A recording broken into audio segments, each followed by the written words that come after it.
Bonjour à tous, bienvenue à l'atelier Énéagramme. Qu'est-ce que l'on reproche à la structure 5 Énéagramme? C'est ce que l'on va voir maintenant.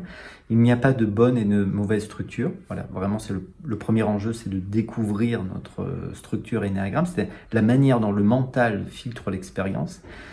La manière dont le mental filtre l'expérience, nous ne l'avons pas choisie. D'une certaine manière, on peut dire que nous n'avons pas choisi non plus nos croyances inconscientes. Les croyances inconscientes sont structurées par de l'émotionnel. L'émotionnel, c'est une contraction énergétique, c'est pas New Age de le dire.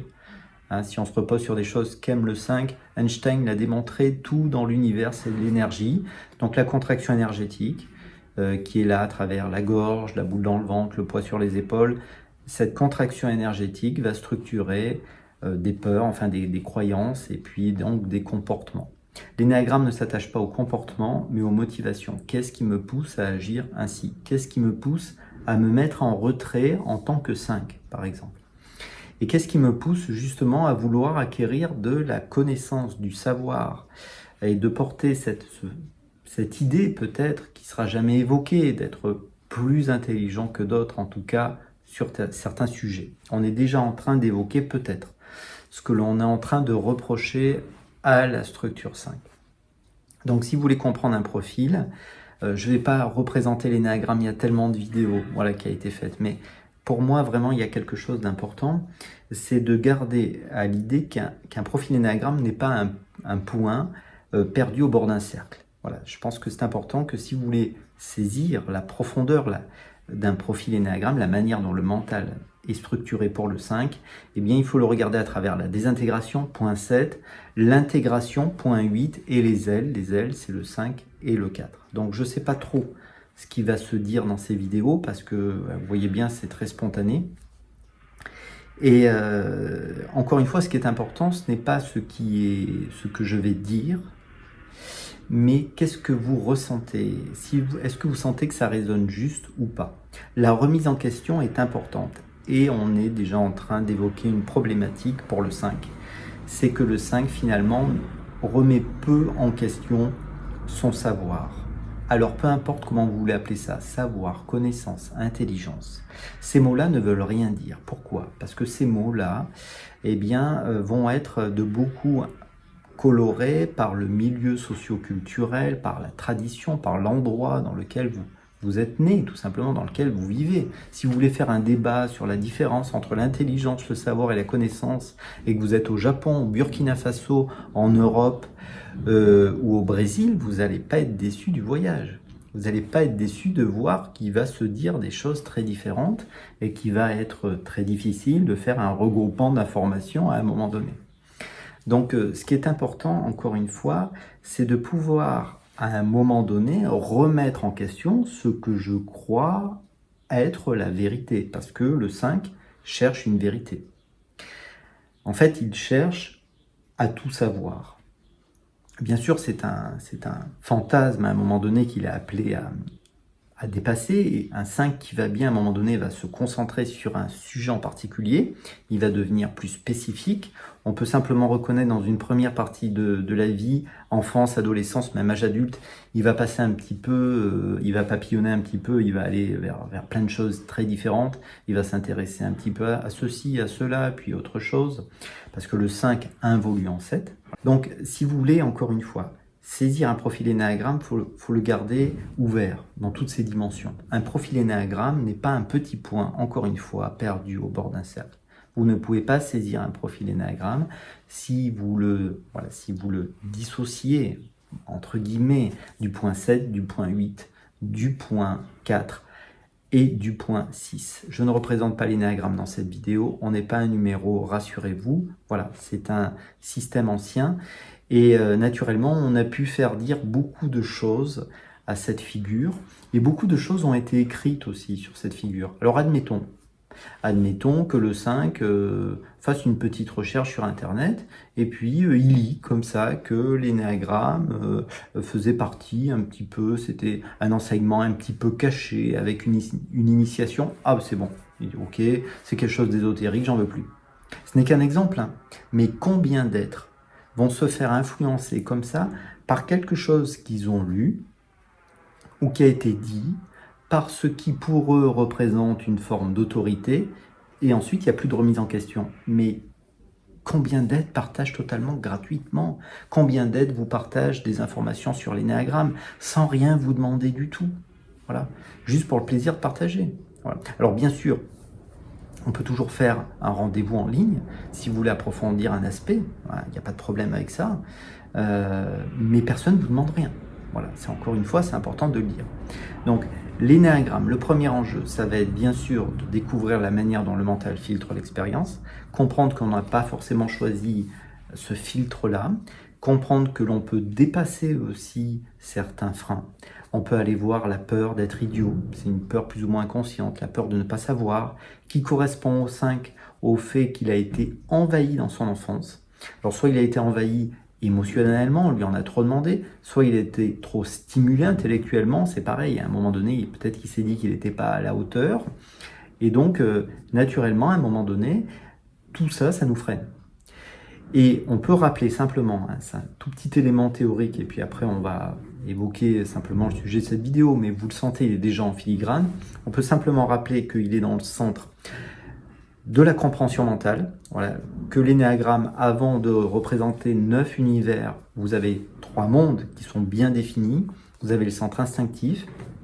Si on le ramène au corps, c'est les jambes, c'est ce besoin d'avancer vers des choses concrètes de l'existence, de faire perdurer des choses concrètes, de nourrir une histoire, c'est-à-dire mon enfance, mes parents, ma maison, le bois de chauffage, mes finances, etc. Donc ça, c'est les points 8, 9, 1. Vous avez le centre de l'image.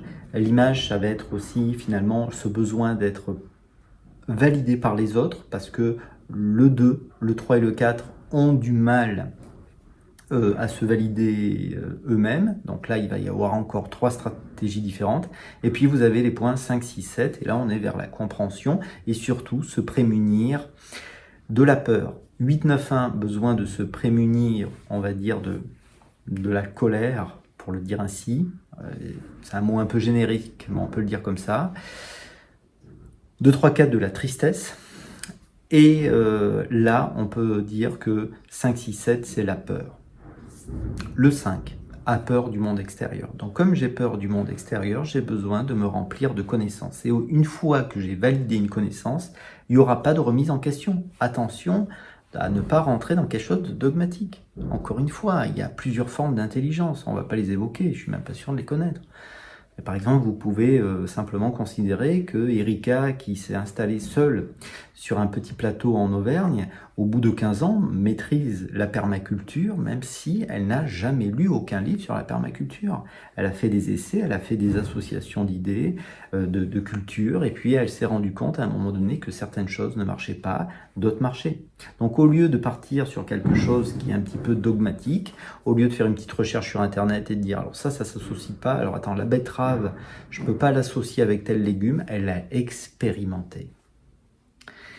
Et s'ouvrir à l'expérimentation, c'est s'ouvrir à l'erreur. Voilà pourquoi j'ai dit, enfin j'ai exprimé que pour moi, le vrai, l'intellectuel, entre guillemets, mais ce n'est pas des mots qui me parlent trop, mais l'intellectuel de l'énéagramme, c'est le 7. Parce que le 7 commence son chemin d'intégration en point 5. Le 7, c'est l'épicurien, le 7 est dans l'expérimentation, dans l'abandon d'idées. Il va essayer, il va être un petit peu touche à tout, lui aussi au début bien sûr, et il est appelé à devenir plus spécifique. Donc il est appelé potentiellement à matérialiser dans le monde quelque chose qui n'existait pas. Alors que le 5 va beaucoup se reposer sur quelque chose qui est déjà existant. Une histoire, et cette histoire correspond bien sûr à son élan 6. Tu sais, quand Planck a publié son précis de thermochimie en 1893, tu sais, tu connais Planck quand même, le mur de Planck. Et vous voyez, il est déjà en train de poser, et c'est ce qu'on lui reproche, un écran de fumée entre lui et l'autre. J'avais fait une vidéo il y a quelque temps sur Gainsbourg qui est l'expression pour moi-même de ce mur de fumée. Voilà. C'est-à-dire que ce qui était important pour Gainsbourg, il semblerait, c'était justement l'art. Il y a les arts majeurs et puis il y a les arts mineurs. Et bien évidemment, la sculpture, le cubisme, la peinture, c'est des choses qui sont importantes. L'opéra, tout ça, c'est des choses qui sont importantes. Hein, la musique classique, ça, c'est les arts majeurs. Ça a de la valeur. Et puis la chansonnette n'a aucune valeur, voilà, parce que ça n'a pas besoin d'initiation. Enfin, il nous faisait tout son délire. Voilà. Et ça, si vous voulez, ce délire, il peut fasciner certains, mais il n'y a pas de dimension humaine, il n'y a pas de chaleur humaine derrière. Et des fois, au lieu de simplement rentrer en interaction avec nous, pour le dire ainsi, eh bien le 5 simplement se met en retrait et puis vit l'énergie située à niveau mental et il va justement essayer de voir qu'est-ce que je peux analyser de telle chose, de telle situation. Et souvent, ben oui, il a du mal à analyser l'autre et l'autre, il le trouve changeant. Et l'autre peut me faire peur, et donc on lui reproche tout simplement que cette connaissance, eh bien, le coupe tout simplement de l'humain. C'est peut-être celui qui est le plus éloigné de la dimension humaine, de l'énéagramme. Je ne sais pas. C'est vrai que à partir du moment où une structure est en désintégration, elle se coupe de l'autre, naturellement. Et puis, si vous voulez, le mental, puisque l'énéagramme parle du mental, eh bien naturellement, comme une pensée est toujours reliée soit au passé, soit au futur, on ne peut jamais tout à fait dire qu'on peut aimer l'autre à niveau du mental. La rencontre se fait plutôt de cœur à cœur, on va dire, dans maintenant. Maintenant est quelque chose qui fait peur au mental, puisque maintenant est quelque chose de neuf. Je le disais dans une vidéo précédente, s'il y a une boîte de mouchoirs dans le lieu que vous êtes et vous dites qu'il y a une boîte de mouchoirs, vous regardez le passé. Parce que vous avez appris autrefois que cet objet curieux, voilà, avec des mouchoirs qui sortent, c'est une boîte de mouchoirs. Mais si vous regardez bien, cette boîte de mouchoirs est très différente des autres boîtes de mouchoirs. Et là, on est en train de parler de la saveur de la vie. Bien sûr que c'est totalement ridicule, absurde pour le mental cartésien, rationnel. Et qu'est-ce qu'il raconte? Une boîte de mouchoirs, c'est une boîte de mouchoirs, bien évidemment. Bien évidemment. Mais regardez à quel point la dimension humaine se joue dans quelque chose qui est au-delà de la compréhension mentale. Les gens qu'on aime, on ne sait pas pourquoi on les aime. On les aime, c'est tout. Et peut-être que, eh bien, quand on a dans notre entourage quelqu'un de 5, ben peut-être qu'on souffre de ça. Voilà. Peut-être qu'on souffre du fait que l'autre est toujours à l'écart, que l'autre a son jardin secret, que qu'Erika, ça fait 12 ans qu'elle est en couple avec Benoît, elle sait rien de lui. Elle sait rien d'important. Enfin, c'est pareil, Benoît lui aura bien parlé de 2-3 petites choses, mais qui ne le concernent pas directement. Et si vous voulez, il y a une théorie, énéagramme, je ne sais plus de qui elle est, c'était Alvi qui m'en avait parlé, qui dit que c'est l'intégration de l'aile antérieure à notre flux qui permet justement de dépasser nos zones d'ombre. Et je trouve que c'est assez sympa, je vous l'exprime en quelques mots. Hein. Donc pour le profil 5, eh bien, ça correspond à l'aile en 4. Le 4, vous savez, c'est on dit parfois que c'est l'artiste, c'est l'original. C'est quelqu'un qui ressent, c'est des mots qui sont très limités, hein, très limitants pour le 4. Le 4 vit beaucoup de sensations corporelles en réalité. Il a l'impression qu'il manque quelque chose. Il est en quête de beauté, de profondeur, d'intensité. Voilà, le 4. Et on peut dire que le 5 aussi est en recherche de profondeur. Il est à la recherche de la vérité. Ce que souffre le 4, c'est de l'abandon. Voilà. Il a l'impression d'être abandonné, il a l'impression qu'il y a eu une coupure forte. Il en souffre. Et c'est marrant parce que d'ailleurs, si je joue une petite parenthèse, le 5, lui, crée cette scission. Il se coupe des autres. Le mécanisme premier de défense, encore une fois, c'est l'isolation. Voilà. Donc il va se couper littéralement de tout ce qu'il n'arrive pas à analyser. Et donc l'intégration de l'aile en 4, peut-être pour le 5, c'est abandonner cette idée que j'ai besoin de tout expliquer. Abandonner cette idée que j'ai besoin de tout comprendre. Et si naturellement je suis avec mes amis et que je suis 5, admettons, et que j'ai abandonné l'idée que j'ai besoin de tout savoir, me voilà avec eux. Et j'ai pas besoin d'essayer de... C'est vrai que le 5 est un observateur, hein, c'est un regard très spécifique. Il essaye de comprendre qu'est-ce qu'il y a derrière. Il ne faut pas le confondre avec le 6. Le 6 regarde potentiellement les sources de danger. hein, il est tout de suite un petit peu méfiant, qu'est-ce qui risque d'arriver? Là, c'est différent. Voilà. C'est vraiment un regard spécifique. Qu'est-ce qu'il y a à comprendre? Et si j'abandonnais cette idée, qui est un petit peu folle, hein, qu'il y a quelque chose à comprendre de la situation? Il n'y a peut-être pas toujours quelque chose à comprendre. J'ai peut-être pas besoin de comprendre pourquoi j'aime cette personne. Je peux peut-être juste l'aimer. Voilà peut-être, c'était un petit partage spontané comme d'habitude, hein. Ce que l'on reproche un petit peu à la structure 5, ça fera une petite révision pour certains, voilà, peut-être. Et puis si vous êtes 5, ne vous sentez pas jugé, parce que c'est pas le but. Simplement reconnaître qu'à un moment donné, cette connaissance derrière laquelle je cours, cette tendance à vouloir être trop spécifique, voilà, et à me reposer sur des choses que je ne remets pas en question. Et ça peut être assez douloureux pour d'autres êtres. Mais d'où tu tires cette connaissance? Et en quoi c'est important de savoir que cet article de mécanique quantique est sorti en 1893. Mais quelle valeur ça? Mais pourquoi tu me racontes ça en fait? Et ça, c'est un petit peu la problématique quand même. On va finir sur une ouverture pour les 9 profils. La problématique, c'est que les 9 profils pensent que l'autre voit la vie de la même manière que moi, mais pas du tout. Mais pas du tout. Voilà, donc c'est dur parce que en fait, c'est des prises de conscience, l'énéagramme, hein, c'est toujours pareil. C'est la découverte de notre profil, c'est un petit point de départ. C'est un point de départ essentiel, très important, parce que ça permet de se mettre en perspective avec les autres profils. Voilà, c'est-à-dire de voir, de conscientiser déjà que je ne peux pas être que mon mental. Voilà, c'est ce qui est proposé dans cet atelier, de dépasser l'idée que je ne suis que mon mental. Parce qu'il y a combien de 5 aujourd'hui sur Terre? Est-ce qu'il y a déjà 1 milliard de 5? Est-ce qu'il y a déjà 1 milliard de 4? Donc, ou de 6? Qu'est-ce que je suis vraiment, en fait? Donc, encore une fois, l'énéagramme ne s'attache pas au comportement, mais aux motivations. Le mental est quelque chose peut-être de structuré, de limité.